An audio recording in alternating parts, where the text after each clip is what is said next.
हम निकालेंगे भजन संहिता, उसका 141वां अध्याय, उसकी 5वीं आयत को मैं पढ़ूंगा, आपने ध्यान से सुनना है। धर्मी मुझको मारे तो यह कृपा मानी जाएगी, और वह मुझे ताड़ना दे तो यह मेरे सिर पर का तेल ठहरेगा। मेरा सिर उसे इनकार ना करेगा। लोगों के बुरे काम करने पर भी मैं प्रार्थना में लवलीन रहूंगा। सभी कहेंगे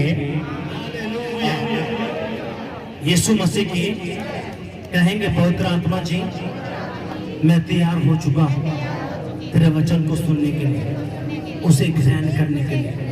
पवित्र आत्मा जी मेरी मदद कर, मेरी सहायता कर, क्योंकि तेरे बगैर मैं अधूरा हूँ, अनाथ हूँ। अगर तू है पवित्र आत्मा तो ही तेरा वचन मेरी समझ में आएगा। पवित्र आत्मा जी मेरी मदद कर, सहायता कर, यीशु के नाम में आमीन। हालेलुया। यीशु मसीह की जय। अब अपने ध्यान से सुनना है। जो खुदा का कलाम है, जो बाइबल है, ये वो रूहानी किताब है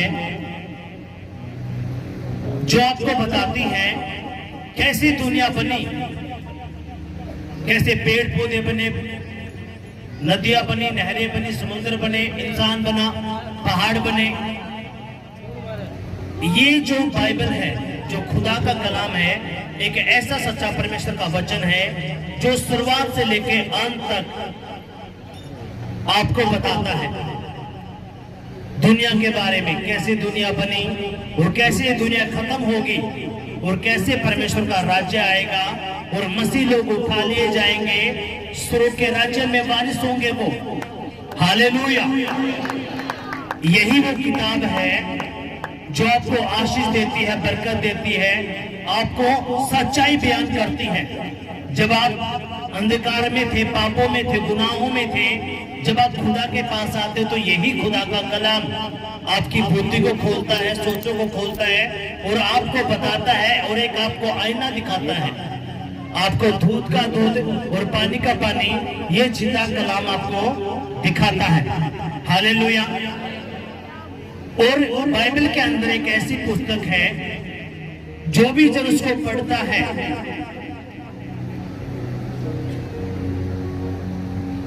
ये जो हमने वचन निकाला था भजन संहिता 141, इससे पहले हमें एक वचन पढ़ेंगे, प्रकाशित वाक्य उसका पहला अध्याय।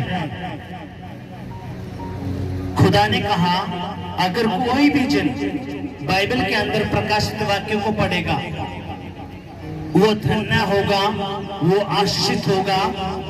हम इस वचन को पढ़ेंगे, प्रकाशित वाक्य उसका पहला अध्याय, उसकी 3री आयत। आप अपने ध्यान देना है। धन्य है वह जो इस भविष्यवाणी के वचन को पढ़ता है और वे जो सुनते हैं और इसमें लिखी हुई बातों को मानते हैं, क्योंकि समय निकट है। हालेलुया। बाइबल का वचन बताता है, खुदा का कलाम कहता है जो भी जन ये जो खुदा का कलाम है इस पे विश्वास करता है, इसको मानता है, वो धन्य होता है, वो आशीष पाता है, बरकत पाता है। इसलिए आपने जिसके भी पास खुदा का कलाम है, आपने प्रकाशित वाक्य पढ़ना शुरू करना है, जब आपकी समझ में आए या ना आए।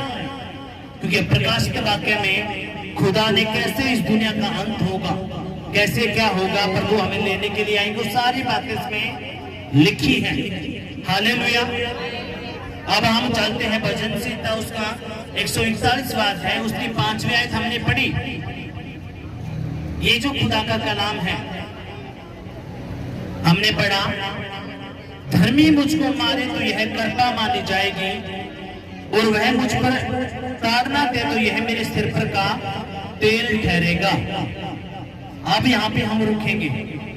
अब अपने यहाँ पे ध्यान देना है, जो जिंदा परमेश्वर है उसका कलाम बताता है, अगर कोई मैन ऑफ गॉड है, कोई परमेश्वर का दास है, अगर वो आपको डांटे, फटकारे, आपको गुस्सा करे, आपको धमकाए, तो आपने उसकी बातों का बुरा नहीं मानना। कितनों की बात समझ में आई है? खुदा क्या कहता है? धर्मी मुझको मारे तो यह कृपा मानी जाएगी, और वह मुझे ताड़ना दे तो ये मेरे सिर पर का क्या होगा? तेल ठहरेगा। तेल का मतलब, जितने भी जन यहाँ पे खुदा के भवन में आते हैं, अगर कोई भी प्रभु का दास है, जैसे घर के अंदर माँ बाप होते हैं अपने बच्चों को डांटते हैं, ऐसे ही आपके आत्मिक माँ बाप होते हैं। जब आप प्रभु के भवन में आते हैं तो जो आपका बाप होता है, आपकी माँ होता है, जो वो खुदा के दास और दासी होते हैं, तो उनको डांटने का, उनको फटकारने का, आप लोगों पे गुस्सा होने का उनको एक अधिकार खुदा ने दिया, हाँ के नहीं? और खुदा क्या कहता है? जब कोई धर्मी तुझे डांटे, तुझे मारे, तुझे फटकारे, तुझे धमकाए, तो तुझे बुरा नहीं मानना, ये तेरे लिए कृपा होगी, तेरे लिए सर का तेल ठहरेगा। हालेलुया। लेकिन आज होता क्या है?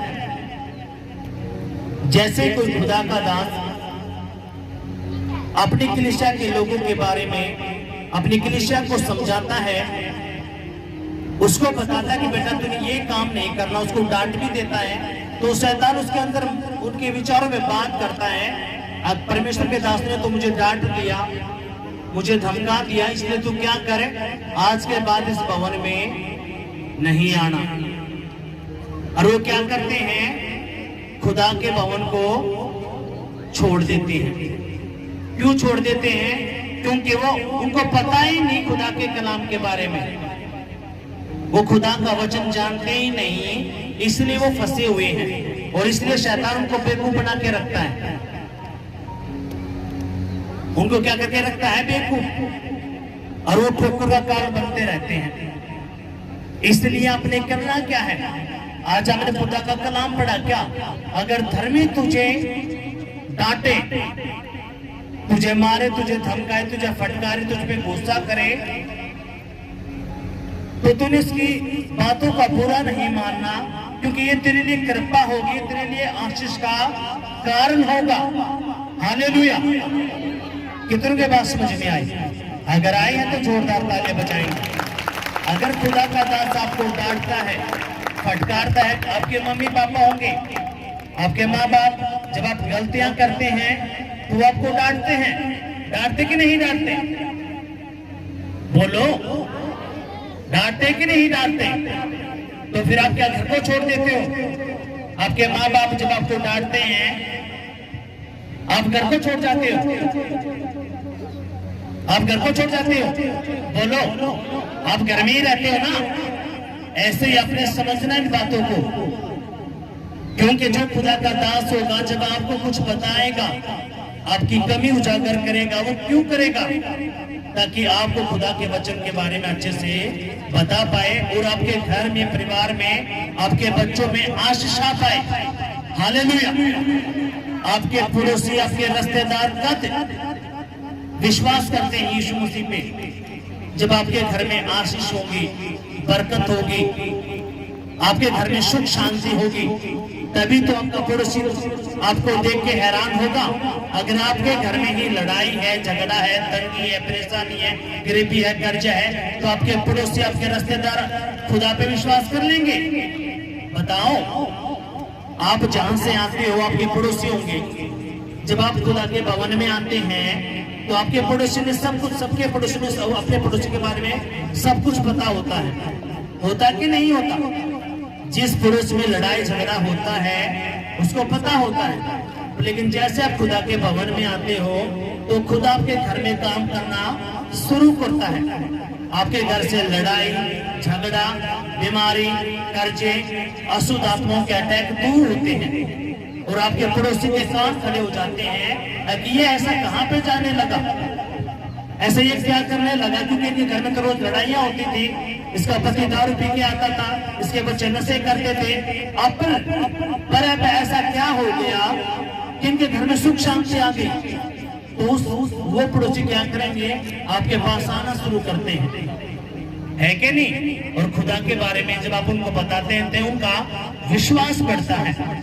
और ये अगर आपके घर में ही लड़ाई है, झगड़ा है, तंगी है, परेशानी, वो आ जाएंगे? वो नहीं आने के। इसलिए खुदा ने ये वचन ज्वाइंट किया है। खुदा ने क्या कहा? जब एक धर्मी तुझे डांटे, तुझे फटकारे, तुझे मारे, तुझे, वो तेरे लिए कृपा ठहरी जाएगी, वो तेरे लिए आशीष का कारण होगा, वो अभिषेक का तेल तेरे लिए ठहरेगा। अभिषेक का तेल का मतलब क्या? वो आशीष है, वो बरकत है, वो मस्सा जो तुझे छुटकारा देगा। लेकिन आज होता क्या है? अगर कोई मैन ऑफ गॉड आपको डांटता है तो क्या होता? आप नाराज होते हो। आप क्या बोलते हैं? नाराज। और शैतान आपके मन में डालता है तूने प्रभु के भवन में जाना ही नहीं। अगर आप प्रभु के भवन में नहीं आओगे तो किसका नुकसान होता है? परमेश्वर के दास का होगा। किसका नुकसान होगा? किसका नुकसान होगा? वो उस इंसानी को तो नुकसान होगा। क्यों? उसने किसकी आवाज सुनी? शैतान की। इसलिए आज आपने समझना इन बातों को। क्या समझना है? अगर धर्मी तुझे डांटता है, धर्मी का मतलब क्या? धर्मी का मतलब क्या? यीशु मसीह ने एक बात कही, क्या कहा? यीशु ने कहा जब तू मेरे पास आता है तुझे अन्य जाति नहीं बनना। अन्य जाति का मतलब क्या है? दो तरह के लोग दुनिया में हैं, एक विश्वासी और एक अविश्वासी। एक यीशु मसीह पे विश्वास करने वाले, दूसरे यीशु मसीह पे विश्वास नहीं करते। तो यीशु मसीह जो यीशु पे विश्वास करता है, यीशु ने कहा अपने लोगों से, क्यों? क्योंकि आप कौन हो? उसके बेटा बेटे। आज यीशु मसीह आपसे ही कह रहा है क्या? यीशु ने कहा कि तुझे अन्य जाति नहीं बनना। क्यों नहीं बनना? क्योंकि अन्य जाति लोग ही इस बात की चिंता करते हैं हम क्या खाएंगे, क्या पिएंगे और क्या पहनेंगे, कहां से क्या होगा। वो इसी बात में चिंता में रहते हैं। लेकिन यीशु ने कहा तू मेरा बेटा बन चुका है, तूने मुझे ग्रहण किया है, तू मेरे पास आया है, इसलिए तूने इस बात की चिंता नहीं करनी। जब तुझे यह बात सताए तो तूने क्या करना है? तूने आकाश के पक्षियों को देखना है, क्योंकि शैतान तेरे पास ये बातों को लेके आएगा कि तू झूठ बोल दे, परमेश्वर को छोड़ दे, तू ये कर ले, वो कर ले, तू चोरी कर ले। बहुत सारी बातें शैतान तेरे पास लेके आएगा। पर लेकिन खुदा कहता है तूने चिंता में नहीं जाना। क्यों? इन बातों की चिंता कौन करेगा? अन्य जाति जो मुझे नहीं जानते, लेकिन तुम मुझे जानते हो। इसलिए जब ये बात तुझे सताए, तुम चिंता में जाओ, तो तुमने आकाश के पक्षियों को देखना है। जैसे आकाश के पक्षी ना बोलते, ना बटोरते, ना काटते, मैं उनका पेट भरता हूँ, वैसे ही जब मैंने उनका पेट भरा है तो मैं तुम्हारा नहीं भरूंगा। इसलिए यीशु ने क्या कहा? इसलिए तुमने क्या करना है? तुमने धर्म राज्य की खोज करनी है। किसकी खोज करनी है? धर्म और राज्य की। अब धर्म का मतलब क्या? हमने वचन पढ़ा, जब धर्मी तुझे डांटे, तुझे फटकारे, तुझे मारे, तो वो तेरे लिए कृपा मानी जाएगी, तेरे सर पर का तेल ठहरेगा, तुझे आशीष का कारण होगा। हालेलुया। अब यीशु ने क्या कहा? इसलिए तूने धर्म और राज्य की खोज करनी है। धर्म का मतलब क्या? यीशु मसीह का जिंदा कलाम। खुदा ने कहा तूने इस वचन से ना दाएं मुड़ना ना बाएं मुड़ना। जो मेरा वचन तुझसे कहता है तूने उसको मानना है, उस पर चलना, उसको ढूंढना है। जब तू मेरे धर्म राज्य की खोज करेगा तो दुनिया की सारी वस्तुएं तेरे पीछे पड़कर तुझे क्या करके मिलेंगी? तेरे पीछे पड़कर तुझे मिलेंगी। हालेलुया। कितनों को ये बातें समझ में आई है? मुझे लगता आपको ये बात समझ में नहीं आई। अगर आती तो आप तालियां बजाते जोर से, जोर से, जोर से।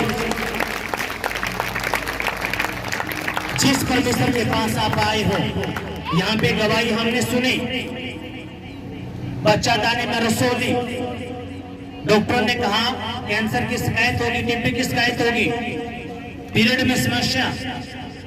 लेकिन जैसे खुदा के भवन में आई, परमेश्वर ने जो 12 साल से बहन बीमार थी, खुदा ने उसके गुप्त रोग को दूर किया, उन रसोले को दूर किया और खुदा ने उस बेटी को चंगा किया।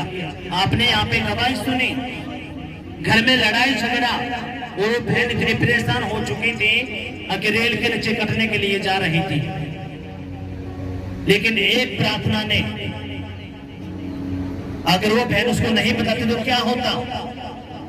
इसलिए आपने समझना है, जिस परमेश्वर के पास आप आए हो वो मुर्दों को जिंदा करता है, लंगड़ों को चलाता है, बहरे सुनते हैं, अंधे देखते हैं, थोड़ी पाक शुद्ध होते हैं, दुष्ट आत्माएं जाती है, गरीबी जाती है, कर्जे दूर होते हैं और वो आशीष पाते हैं। हालेलुया। आपने समझना है इन बातों को।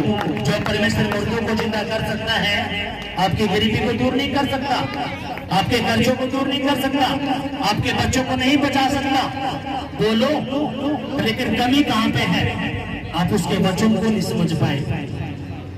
उसने कहा तूने चिंता नहीं करनी, क्योंकि तू चिंता करके कुछ भी नहीं कर सकता। तूने अपनी सारी चिंता, तूने सारा बोझ मुझे दे देना है। तेरी सारी चिंता किसको दे देनी है? प्रभु को। इसलिए प्रभु ने क्या कहा? एक बोझ से डूबे हुए लोगों मेरे पास आओ, मैं तुम्हें क्या करूंगा? विश्राम दूंगा, शांति दूंगा, बरकत दूंगा, आशीष दूंगा, चंगाई दूंगा, छुटकारा दूंगा, उतार दूंगा और स्वर्ग के राज्य में तुम्हें वारिस बनाऊंगा। हालेलुया। यीशु मसीह की कितनों की बात समझ में आई। इसलिए खुदा क्या कहता है? जब धर्मी तुझे डांटे तो तुझे नाराज नहीं होना, तूने गुस्से में नहीं आना, तूने मेरे भवन को नहीं छोड़ना। क्योंकि जब एक मैन ऑफ गॉड तुझे डांटे, तुझे मारे, तुझे फटकारे, तुझ पे गुस्सा करे, तो तेरे लिए क्या समझा जाएगा? वो तेरे लिए कृपा समझी जाएगी, तेरे लिए अभिषेक का तेल होगा, तेरे लिए वो चंगाई का कारण होगा, वो छुटकारे का कारण होगा। हालेलुया। यीशु मसीह की जय। लेकिन हम करते क्या है? अगर आपके बच्चों को डांट दिया जाए तो आपके मन में शैतान बातें लेके आता है। प्रभु के दास ने हमारे बच्चों को डांट दिया, हमारे बच्चों की बेइज्जती कर दी, हमारी बेइज्जती कर दी, बोले किनका पास्टर होया। पर लेकिन खुदा का एक एक कलाम, यीशु ने क्या कहा? जो मेरे भेजने वालों का आदर करता है वो मेरा आदर करता है। हालेलुया। यीशु मसीह की जय। आपने आज ये जो खुदा का कलाम है ये अपने दिल में उतारना है, अपनी सोचों में आपने लेकर जाना है इन बातों को। क्योंकि खुदा का कलाम, क्योंकि बहुत सारे लोग वो क्या करते हैं? प्रभु के दासों की चुगलियां करते हैं, प्रभु के दासों को ठट्ठों में उड़ाते हैं और उनको ये नहीं पता वो ऐसा करके अपने ऊपर श्राप लेके आ रहे हैं। क्यों? जब वो किसी खुदा के दास को ठट्ठे में उड़ाते हैं, उनकी बेइज्जती करते हैं, उनके ऊपर कोई भी चुगलियां करते हैं, तो वो प्रभु के दास के ऊपर नहीं, खुद यीशु मसीह को कोस रहे होते हैं। किसको कोसते हैं वो? यीशु को। क्यों? उस पास्टर को, उस पर मैन ऑफ गॉड को किसने खड़ा किया? इंसानों ने तो खड़ा नहीं किया। किसने खड़ा किया? जिंदा खुदा ने। इसलिए अपनी बातों को समझना है। जब एक खुदा का दास खड़ा होता है, जब आपके लिए प्रार्थनाएं करता है, तो अपने समझना है उसको खुदा ने इतना अधिकार दिया है कि वो अपने लोगों को समझाने के लिए उनको डांट भी सकता है, फटकार भी सकता है, उनको मार भी सकता है।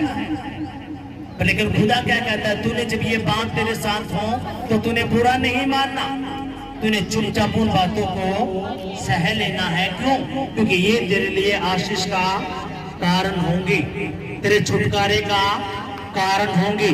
हालेलुया। यीशु मसीह की जय। कितनों के बात समझ में आई है? अगर आए हैं तो जोरदार तालियां बजाएंगे। अब आपने ध्यान देना है, जो हम अगला वचन पढ़ेंगे भजन संहिता उसका 45वां अध्याय।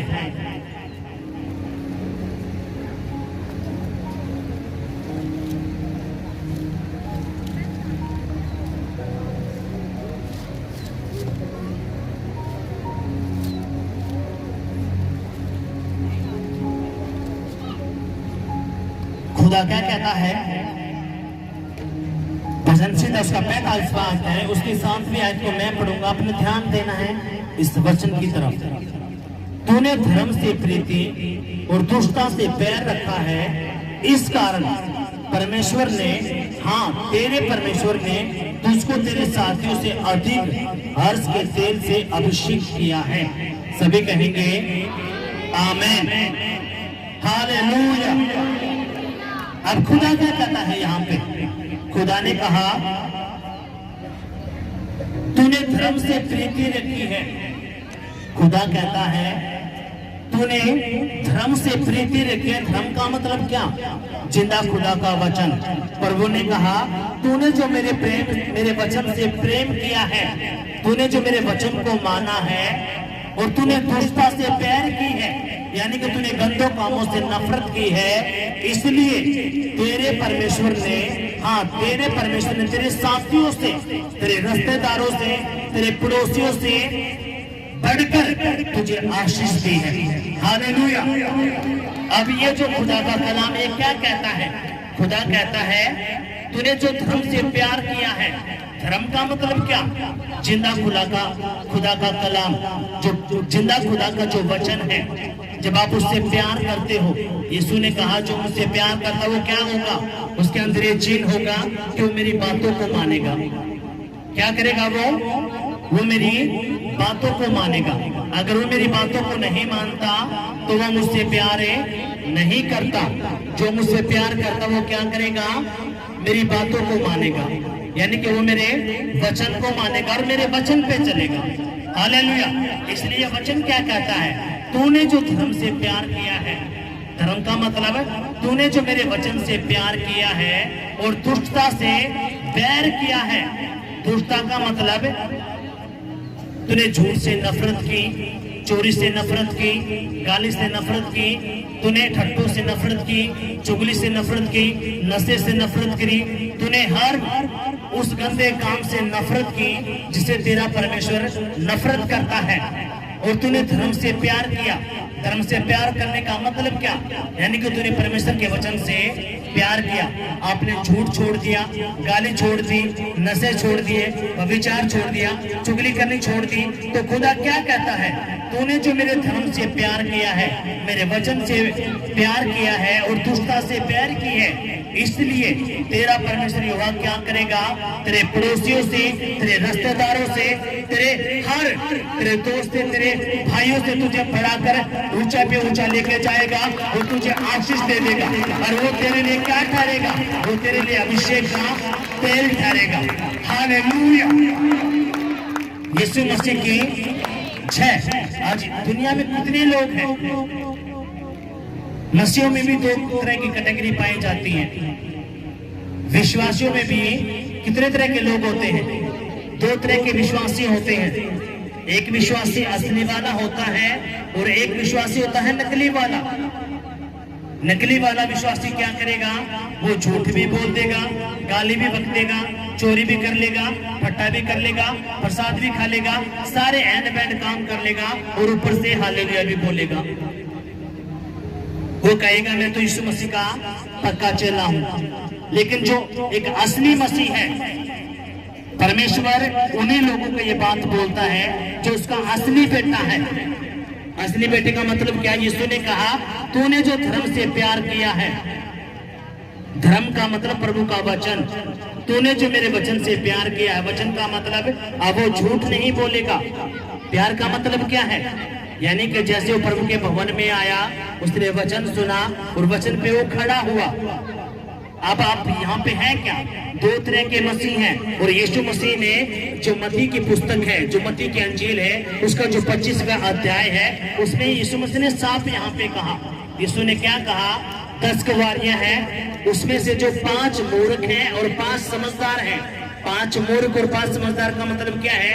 यीशु मसीह कहना चाहता है यानी कि इन 10 कुंवारियों में से 5 कुंवारी असली हैं जो मुझ पे विश्वास करती हैं और 5 कुंवारी ऐसी हैं जो मुझ पे विश्वास नहीं करती, यानी कि वो नकली विश्वासी हैं। और मैं कहता हूँ 2 तरह के विश्वासी हैं, एक असली वाले और नकली वाले। अब यीशु मसीह ने जब ये दृष्टांत दिया तो यीशु ने क्या कहा? यीशु ने कहा अब जो 5 समझदार कवारियां हैं, यानी कि जो 5 जो असली वाले मसीह हैं, ये कौन से हैं? ये वही हैं जो मेरे वचन को सुनते हैं, मानते हैं और उस पर चलते हैं। चलने का मतलब क्या? उनको पता चला झूठ नहीं बोलनी, गाली नहीं बकनी, नशा नहीं करना, फट्टा नहीं करना, चुगली नहीं करनी, जुआ नहीं खेलना, सट्टा नहीं खेलना, ये सारे एंड बैंड काम उसने क्या किए? छोड़ दिए। और वो कौन सी कैटेगरी में आ गया? असली वाले में। और एक कौन सा मसीह है? एक ऐसा मसीह है जो झूठा है, जो नकली है। वो झूठ भी बोल जाएगा, गाली भी बकेगा, चोरी भी कर लेगा, फट्टा भी कर लेगा, सारे एंड बैंड काम करेगा वो। और वो यीशु यीशु भी करता रहेगा, क्योंकि वो सोचता जैसे और है वैसे ही यीशु भी है। लेकिन जब यीशु के पास आप आते हो तो यीशु मसीह आपको क्लियर करता है, क्योंकि स्वर्ग और पृथ्वी का परमेश्वर कौन है? यही। क्योंकि उसका वचन क्या कहता है? जब हम आयुब की पुस्तक पढ़ते हैं तो उसमें साफ लिखा हुआ है क्या? कि परमेश्वर की आत्मा के द्वारा हम इंसान बनाए गए हैं। हम इंसान कैसे बनाए गए हैं? परमेश्वर की आत्मा के द्वारा। हालेलुया। और सर्वशक्तिमान की श्वास के द्वारा ही हमें जीवन मिलता है। अगर यहोवा खुद अपनी सांस को समेट ले तो जितने भी जीवधारी प्राणी हैं वो 1 सेकंड के अंदर क्या हो जाएंगे? खत्म हो जाएंगे। हाँ कि नहीं? कितनों के पास समझ में आई है? इसलिए अपनी ये बातें समझनी। हालेलुया। इसलिए अपने कौन सा मसीह बनना है? आपने असली वाला मसीह बनना है, अपने नामधारी नहीं बनना। अगर आप नामधारी बन के रहेंगे तो शैतान आपकी आशीषों में गड़बड़ी रखेगा, आपको क्या करेगा? वो कंफ्यूजन में रखेगा। और लेकिन जब आप उसके वचन पर चलते तो ये वचन आपका पूरा होता। कौन सा? जो हमने पढ़ा। क्या पढ़ा? तूने जो धर्म से प्रेम किया है, प्रीति की है और दुष्टता से बैर किया है, तो इसलिए तेरा परमेश्वर क्या करेगा? तेरा परमेश्वर तेरे पड़ोसियों से, तेरे रिश्तेदारों से, तेरे भाइयों से तुझे ऊंचे में ऊंचा लेकर जाएगा और तुझे इतनी आशीष और बरकत दे देगा कि तेरे लिए अभिषेक का तेल ठहरेगा। हालेलुया। यानी कि तुझे इतना पवित्र आत्मा से भर देगा, इतना पवित्र आत्मा से भर देगा कि तू हैरान हो जाएगा। हालेलुया। यीशु मसीह के 6। लेकिन गलतियां कहां पे होती है? गलती यहाँ पे होती है क्योंकि हम क्या करते हैं? रिश्तेदारों को खुश करते हैं, पड़ोसियों को खुश करते हैं। और यीशु ने पहले ही कह दिया, क्या कहा? जब तू अपनी जिंदगी में पहले स्थान पे मुझे रखेगा तो मैं भी तुझे पहले स्थान पे रखूंगा। अगर तू मुझे 2nd नंबर पे रखेगा तो मैं भी तुझे क्या करूंगा? 2nd नंबर पे रखूंगा। इसलिए अपनी इन बातों को समझना है। खुदा को क्या करना? आपने पहले स्थान पे रखना है। क्यों रखना है? क्योंकि अगर खुदा आपके साथ है तो आपके घर के लोग आपके साथ रहेंगे, पड़ोसी आपके साथ रहेंगे।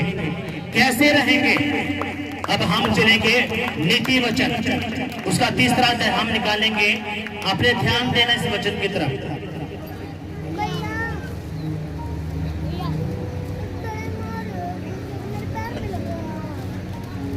खुदा ने क्या कहा? अपने ध्यान देना इस बात की तरफ। हे मेरे पुत्र, मेरी शिक्षा को ना भूलना, अपने हृदय में मेरी आज्ञाओं को रखे रहना, क्योंकि ऐसा ही करने से तेरी आयु बढ़ेगी और तू अधिक कुशल से रहेगा।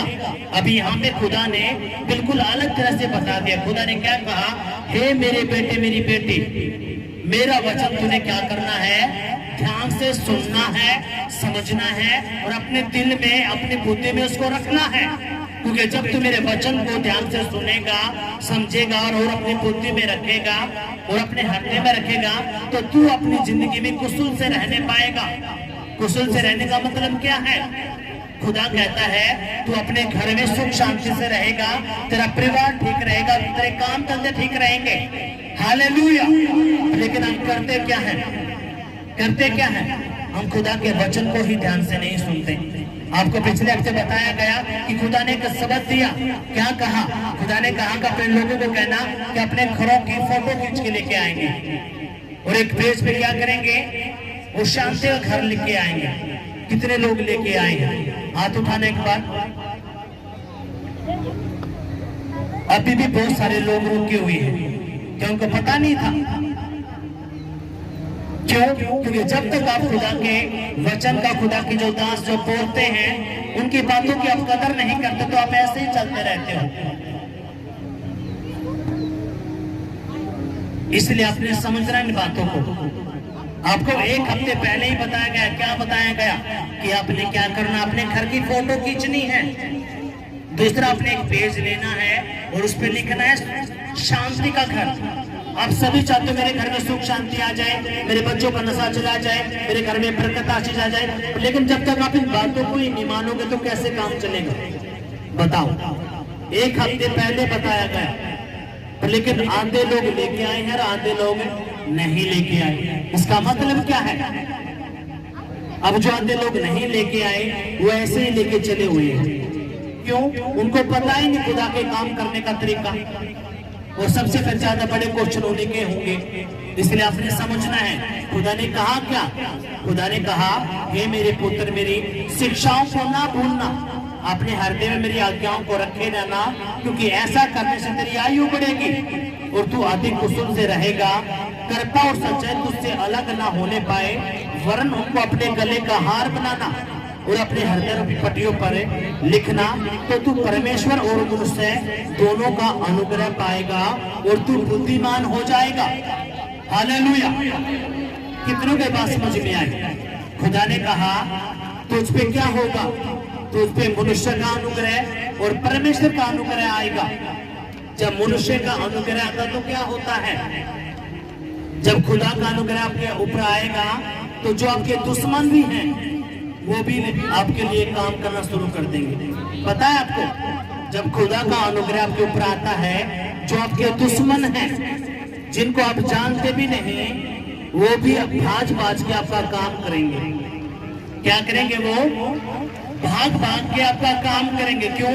क्योंकि आपके ऊपर अगर परमेश्वर का अनुग्रह आ चुका है, अगर खुदा का अनुग्रह आपके ऊपर आता है तो जिसको आप जानते भी नहीं हो वो भी आपकी मदद के लिए खड़ा हो जाएगा। और जब खुदा का अनुग्रह आपके लिए नहीं होता है तो आपके पड़ोसी भी आपको मुंह पे मना कर देंगे, आपके रिश्तेदार आपको छोड़ जाएंगे, मना कर जाएंगे। क्यों? क्योंकि खुदा का अनुग्रह आपके ऊपर नहीं है।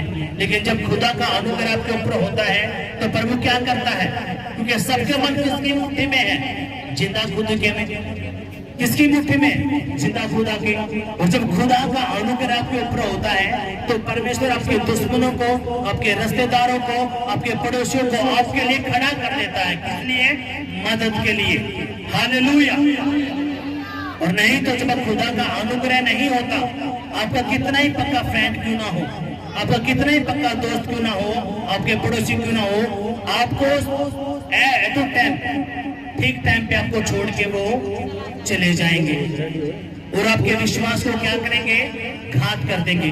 कितने सारे लोगों ने ये बताया है, उन्होंने कहा प्रभु के दास पे मैंने विश्वास किया, उसने मुझे धोखा दे दिया। क्यों? क्योंकि उसके ऊपर परमेश्वर का अनुग्रह नहीं था। अब आपने करना क्या है? आपने खुदा के अनुग्रह को ही खींचना है। अब खुदा का अनुग्रह कैसे मिलता है? जब आप धर्म से प्रेम करते हो, दुष्टता से प्यार करते हो। क्योंकि खुदा ने क्या कहा? जब तू धर्म से प्यार करेगा, धर्म से प्यार करने का मतलब क्या? जब तू परमेश्वर के वचन पर चलेगा, उसकी आज्ञाओं को मानेगा, उसके वचन से ना तू दाएं मुड़ेगा ना बाएं मुड़ेगा, उसका वचन जो तुझसे कहता तो वो करेगा। तो खुदा कहता तूने धर्म से प्रीति की है, तूने धर्म से प्यार किया है और दुष्टता से प्यार किया है, तो इसलिए तेरा परमेश्वर क्या करेगा? तेरे दोस्तों से, तेरे पड़ोसियों से, तेरे रिश्तेदारों से तुझे अधिक आशीष देगा, बरकत देगा और तुझे ऊंचा खड़ा कर देगा। हालेलुया। अगर आप ये रिसीव करने के लिए जा रहे हो तो यीशु मसीह के नाम में आप अपने पड़ोसियों से, रिश्तेदारों से, अपने दोस्तों से ऊंचा उठने के लिए जा रहे हो, जा रहे हो, जा रहे हो यीशु के नाम में। आमीन। हालेलुया। यीशु मसीह की जय। अब खुदा ने क्या कहा, मनुष्य का अनुग्रह और परमेश्वर का अनुग्रह तेरे ऊपर रहेगा। अब खुदा क्या कहता, अब हम अगली आयत पढ़ेंगे। खुदा ने कहा तो अपनी समझ का सहारा ना लेना, वरन संपूर्ण मन से यहोवा पे भरोसा रखना, उसी को याद करके सब काम करना, तब तेरा परमेश्वर यहोवा तेरे लिए सीधा मार्ग निकालेगा। खुदा ने क्या कहा, तूने अपनी बुद्धि में समझदार नहीं होना है, तूने अपनी बुद्धि का सहारा नहीं लेना, लेकिन तूने प्रभु पे विश्वास करके तूने सारे काम करने हैं। जब तू मुझ पे विश्वास करके सारे काम करेगा तो मैं क्या करूंगा, तेरे लिए सीधा मार्ग निकालूंगा। हालेलुया। क्या करेगा परमेश्वर, तेरे लिए सीधा मार्ग निकालेगा।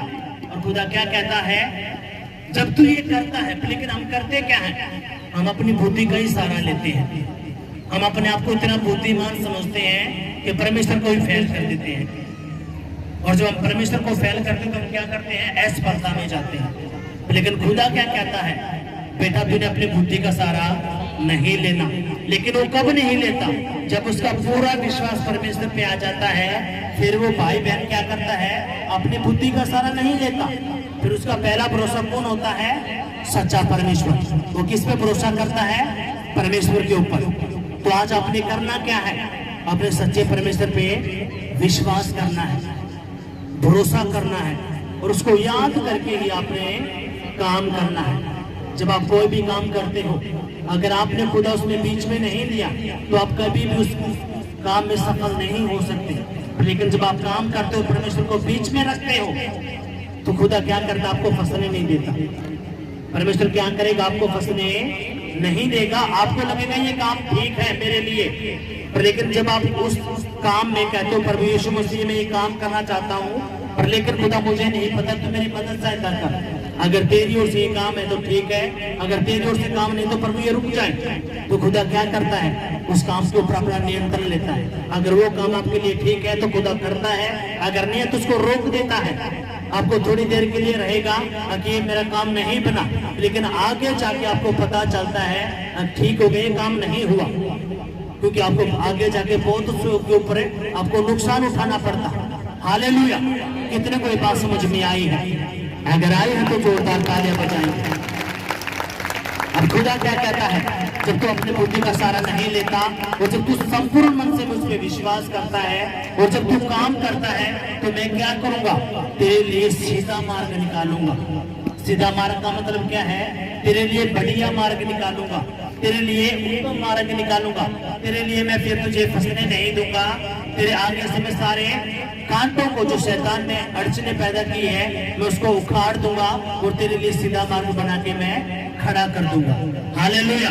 अगर आप विश्वास कर रहे हो तो यीशु मसीह के नाम में परमेश्वर आपके लिए सीधा मार्ग बनाने के लिए जा रहा है, सीधा मार्ग बनाने के लिए जा रहा है, यीशु के नाम में। हालेलुया। अब खुदा क्या कहता, अपने आगे ध्यान देना इस बात की ओर। खुदा ने कहा, अपनी दृष्टि में बुद्धिमान ना होना, यहोवा का भय मानना और बुराई से अलग रहना। खुदा ने क्या कहा, सबसे पहली बात, अपनी बुद्धि में आपने, अपनी बुद्धि में क्या नहीं होना, बुद्धिमान नहीं होना, अपनी दृष्टि में बुद्धिमान ना होना, यहोवा का भय मानना और बुराई से अलग रहना। ऐसा करने से तेरा शरीर भला चंगा और तेरी हड्डियां पुष्ट रहेंगी। यहाँ पे खुदा ने क्लियर कट कर दिया। खुदा कहता है, अगर तेरे शरीर के अंदर दर्द है, हड्डियों में दर्द है, हड्डियों के रोग है, गुप्त रोग है, तो कैसे भला चंगा होगा। खुदा ने कहा कि अब तूने अपनी दृष्टि में बुद्धिमान नहीं होना। दूसरा, यहोवा का भय मानना है। यहोवा का भय का मतलब क्या है? भय का मतलब क्या है? खुदा ने कहा 6 दिन काम कर, 7वें दिन तू मेरे पास आ जा। अब आपको पता चलता है कि एतवार का दिन तो मेरे परमेश्वर का है, मेरे बाप का है, चाहे कितने भी काम क्यों ना हो, मुझे अपने बाप के घर पे जाना है। तो आपके अंदर भय आ गया, पर लेकिन आप उस बात को ऐसे ही लेके चलते हो तो आपके अंदर भय नहीं आया। जब आपके अंदर भय आता है, जब आपको पता चलता है हाँ जिंदा खुदा का भय मेरे अंदर है, तो आप ये जो प्रभु का दिन होता है आप इसको मिस ही नहीं करते। हालेलुया। और खुदा ने क्या कहा कि तूने अपनी दृष्टि में बुद्धिमान नहीं होना, यहोवा का भय मानना और बुराई से अलग रखना, बुराई से अलग रहना। जब तू ऐसा करेगा तो तेरा शरीर क्या रहेगा? भला चंगा, तेरी हड्डियां हष्ट पुष्ट रहेंगी। लेकिन हम करते क्या हैं? हम बुराइयों में ही फंसते हैं। हम क्या में फंसते हैं? बुराइयों में। बुराई का मतलब क्या है? हम गंदे काम करने लगते हैं। अब गंदे कामों से क्या है? अगर आप झूठ बोलते हो, क्योंकि खुदा का कलाम क्या कहता है? जो झूठ बोलता है यहोवा उससे घृणा करता है। जो झूठ बोलता है यहोवा उससे क्या करता है? घृणा करता है। जो गालियां देता प्रभु क्या करता है? उनसे नफरत करता है। और यही हम करते हैं। हम झूठ बोलते हैं, गालियां बकते हैं, गुस्सा करते हैं, ठट्टा करते हैं, चुगलियां करते हैं, हम बहुत सारे काम करते हैं। और इसलिए करके और ये गंदी आत्माएं शरीर के ऊपर क्या करती? फिर अटैक करती हैं। और फिर अटैक करती हैं तो खुदा का वचन काम नहीं करता। क्योंकि खुदा क्या चाहता है? खुदा चाहता है कि मेरे बेटे क्या बने? मेरे बेटे आशीषित हो, मेरे बेटे के ऊपर कोई बीमारी ना आए, कोई कर्जा ना आए, कोई गरीबी ना आए, और मेरे बेटा क्या रहे? आशीषित रहे, वो चंगा रहे, वो उतार पाए, वो स्रोत के राज्य का वारिस हो। लेकिन वो कब होते हैं? क्योंकि आप बुराइयों में लिपटे रहते हो। आप क्या में लिपटे रहते हो? बुराइयों के अंदर। और खुदा क्या कहता है कि तूने यहोवा का भय मानना है और बुराई से अलग रहना है। जब तू ये काम करता है तो क्या होता है? खुदा ने कहा तेरा शरीर भला चंगा रहेगा, तेरी हड्डियां हष्ट पुष्ट होंगी। कितनों की बातें समझ में आई? अगर देखो सुनो, किसी को सुखाने वाली आत्मा होती है, वो सूखता ही चला जाता, कितना ही खा ले लेकिन उसको नहीं लगने का। उसका मतलब क्या है? उसकी हड्डियां सूख रही है। क्यों सूख रही है? क्योंकि वो जलता है, वो घृणा करता है, वो गुस्सा करता है, वो नफरत करता है, वो चिड़चिड़ापन करता है। क्यों? तो ये सारी कौन है? ये अशुद्ध आत्माएं हैं, ये गंदी आत्माएं हैं जो आपके ऊपर अटैक करती हैं। लेकिन आज ये वचन आपको समझ में आ गया, आपको पता चला कि मैंने प्रभु का भय मानना है और बुराई से अलग रहना है। तो खुदा कहता है क्या? जब तू ऐसा करेगा तो तेरा शरीर भला चंगा रहेगा। भले चंगे का मतलब क्या है? तेरे कमर का दर्द मैं दूर कर दूंगा, हड्डियों का रोग दूर कर दूंगा, बीमारियां दूर कर दूंगा, तेरी गलतियां दूर कर दूंगा, तेरा बांझपन दूर कर दूंगा, तेरा शुगर दूर कर दूंगा, तेरा कैंसर दूर कर दूंगा, तेरा थायराइड दूर कर दूंगा, तेरा सर्वाइकल दूर कर दूंगा, और मैं तुझे भला चंगा कर दूंगा और तेरी हड्डियां हष्ट पुष्ट हो जाएंगी। हालेलुया। लेकिन ये क्यों नहीं हो रहा? क्योंकि आप बुराई में लिपटे रहते हो, प्रभु का भय आपके अंदर नहीं है। लेकिन जब भय आपके अंदर आता है तो खुदा आपकी जिंदगी में काम करता है। अब खुदा अगली बात क्या कहता है? अपने इस वचन पे ध्यान देना है। खुदा ने कहा अपनी संपत्ति के द्वारा, अपनी कमाई के द्वारा अपनी भूमि की सारी पहली उपज देकर यहोवा को प्रतिष्ठा दे। खुदा ने क्या कहा? जब तू कमाता है, जब तू कमाई करता है, तुझे नौकरी मिली है, तुझे बिजनेस मिला है, जो तेरे खेत है, कल्याण है, तो उसकी पहली उपज, तो अपना दशमांश, तो अपनी कमाई का भाग जब तू यहोवा के लिए देता है, यहोवा को प्रतिष्ठा करता है, तो खुदा क्या करता है? खुदा कहता है मैं तुझे बरकतें दूंगा। हालेलुया। इस वचन को हम दोबारा पढ़े। खुदा ने कहा अपनी संपत्ति के द्वारा और अपनी भूमि की सारी पहली उपज देकर यहोवा की प्रतिष्ठा करना। इस प्रकार तेरे खत्ते भरे रहेंगे और तेरे रस कुंडों से नया दाखमधु उमड़ता रहेगा। खुदा क्या कहता है? हम तेरी कमाई को कोई भी चोर खा नहीं पाएगा। जब तू ऐसा करता है तो क्या करूंगा मैं तुझे आशीष दूंगा, बरकत दूंगा, तेरे घर से लड़ाई झगड़ा दूर करूंगा। क्यों? क्योंकि तूने मेरे वचन को माना है, तूने मेरे कलाम को माना है, तूने मेरे वचन से प्यार किया है, तूने मेरे नाम की प्रतिष्ठा दी है, तूने मेरा भय माना है। इसलिए मैं क्या करूंगा? मैं तुझे, तेरे बच्चों को, तेरे परिवार को बढ़ाऊंगा, उनको आशीष दूंगा। हालेलुया। ये खुदा यहाँ पे कहता है। ये जो खुदा का कलाम हमने पढ़ा प्रकाशित वाक्य से लेके, खुदा ने क्या कहा? जो प्रकाशित वाक्यों को पढ़ता वो भला है, वो धन्य रहेगा। जो बाइबल की पुस्तक जो प्रकाशित वाक्य है उसके ऊपर जो वचन लिखा हुआ, जो उसको मानता है, सुनता है और उस पर विश्वास करता है, वो क्या रहेगा? वो आशीषित रहेगा। खुदा ने कहा क्या कहा? जब धर्मी तुझको डांटे, फटकारे, तुझे मारे तो तेरे लिए वो कृपा मानी जाएगी, तेरे लिए अभिषेक का तेल ठहरेगा। यानी कि खुदा कहता वो तेरे आशीष का कारण होगा। लेकिन हम करते क्या है? इसलिए आपने करना क्या है? अपने दिलों से आज सारी नफरतें, कड़वाहट, सब कुछ आज आपने निकाल के बाहर कर देना है। जब आप इनको बाहर निकाल के दूर करते हो अपने दिल से, तो पवित्र आत्मा आपके दिल में आता है और फिर वो आपको नया बनाता है। जब पवित्र आत्मा आपके दिल में आता है, सबसे पहला चिन्ह क्या होगा? आपके दिल में शांति आएगी। जैसे पवित्र आत्मा आपके दिल में आएगा, सबसे पहले क्या करेगा? वो आपके अंदर शांति लेके आएगा। आपके अंदर से सारा उतावलापन दूर हो जाएगा। फिर क्या होगा? आपके अंदर धीरज आएगा और परमेश्वर का आत्मा आपको नए पे नया करना शुरू करेगा। कितनों को बातें समझ में आई?